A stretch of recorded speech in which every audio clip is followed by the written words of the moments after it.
Ce beau homme qui porte ce gros glaçon vient d'avoir 15 ans cette année. En raison de la pauvreté, il a quitté l'école il y a longtemps et a dû travailler dur pour gagner de l'argent. Partout où il va, les gens le méprisent. Mais personne ne s'y attendait. Il deviendra milliardaire. Sa renommée s'est répercutée dans tous les États-Unis. Sa richesse vient de ce journal. Le journal a écrit sur un homme nommé Andrew Carnegie. C'est aussi une personne qui a quitté l'école pour gagner de l'argent à un jeune âge. À l'âge de 12 ans, il a commencé à travailler comme télégraphiste. Il souffrait du mépris des garçons riches. Mais finalement, il est devenu milliardaire. En lisant jusqu'ici, il leva les yeux au ciel et jura, devant ceux qui le méprisaient, il deviendra milliardaire. Lorsqu'il est rentré chez lui, il a tendu le journal à son père et lui a dit « Je veux être milliardaire ». Mais le père a répondu « Tu dois te rappeler que tu ne deviendras pas riche. Tu ne peux devenir qu'un seul type de personne. C'est la classe inférieure.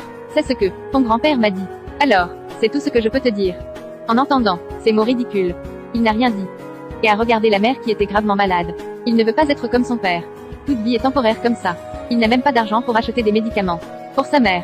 Alors il a décidé de sortir et de gagner sa vie. Parce qu'il sait que seul gagner beaucoup d'argent peut sauver sa mère. Mais il ne sait pas que ce voyage est loin. Il n'a pas d'argent pour acheter des billets de train. Il ne peut donc que se faufiler à bord. Le train vient de rouler. Alors, après un sommeil, il est allé au Texas. Avant que le train n'atteigne la gare. Il est descendu. Il était également déconcerté. Il ne sait pas où aller maintenant. Il est venu dans une petite ville, avec un groupe de personnes. Heureusement, il y a un propriétaire de ferme qui recrute des ouvriers. Afin de résoudre le problème de manger, le jeune homme s'est avancé et a essayé de se présenter au patron. Mais il veut trouver un homme fort et musclé. Alors il a embrassé le gros homme à côté de lui, pour prouver sa force. Le propriétaire de la ferme a ri, parce que le jeune homme était si positif. Il l'a accepté. À la ferme, il a fait la connaissance du meilleur ami de sa vie. C'est Gus, un gars ouvert d'esprit et à le même âge que lui. En fait, Gus est né dans une riche famille d'éleveurs. En raison des problèmes économiques, il ne peut travailler que pour d'autres afin de gagner leur vie. Son rêve est de reconstruire sa carrière et de devenir propriétaire du plus grand ferme du Texas. Deux jeunes âmes, mais un destin difficile, se sont fait des amis. Ils s'encouragent. Le soir, en regardant les ouvriers jouer aux cartes, le jeune homme est tombé dans la contemplation.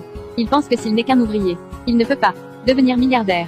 Au final, il ressemble à une bande d'idiots sous les lumières tamisées. Il a donc rencontré le propriétaire de la ferme et lui a demandé « Je veux savoir, comment être aussi riche que vous ?» Le patron lui dit « Il y a plusieurs conditions pour réussir. Mais seul devenir le premier mouton du troupeau peut réussir. » Cette phrase l'a réveillé.